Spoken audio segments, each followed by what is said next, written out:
তোমরা কি ধূমকেতু সিনেমার অরিজিনাল রিভিউ জানতে চাও? ধূমকেতু সিনেমার অরিজিনাল রিভিউটা আমি দিচ্ছি। সিনেমাটা বেরোনোর আগে এত ভালো প্রমোশন করা হয়েছিল। দেব আর শুভশ্রীর পুরনো লাভ অ্যাঙ্গেল যেটা ছিল, এক্স বয়ফ্রেন্ড গার্লফ্রেন্ডের, সেই সমস্ত ক্লিপস বার করে তাদের পিআর টিমেরা এত ভালো কাজ করেছিল।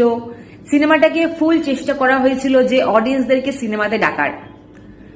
সিনেমাটা রিলিজ হওয়ার আগে এত প্রশংসা শুনেছি, এত ধূমকেতু শুনেছি যে বাধ্য হয়ে সিনেমাটা দেখতে গেলাম। বাট সিনেমাটা দেখার পরে আমার সমস্ত এক্সপেকটেশনস জলের মধ্যে চলে গেল, সমস্ত টাকা জলের মধ্যে চলে গেল। সিনেমাটার মধ্যে কোনো স্টোরি নেই, কখন কি হচ্ছে কিচ্ছু বোঝা যাচ্ছে না, সিনেমাটা কেন হচ্ছে সেটাও বোঝা যাচ্ছিল না। সিনেমাটা ডিরেক্টর কেন সিনেমাটা বানিয়েছে, সিনেমাটা রাইটার কি ভেবে সিনেমাটা লিখেছে, আমার কোনো কিছু মাথায় ঢুকছে না।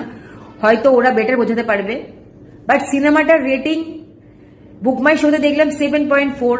আমাকে যদি পার্সোনালি জিজ্ঞাসা করো, সিনেমাটাতে ম্যাক্সিমাম 10-এ 4 দেওয়া যাবে, এর থেকে বেশি দেওয়া যাবে না।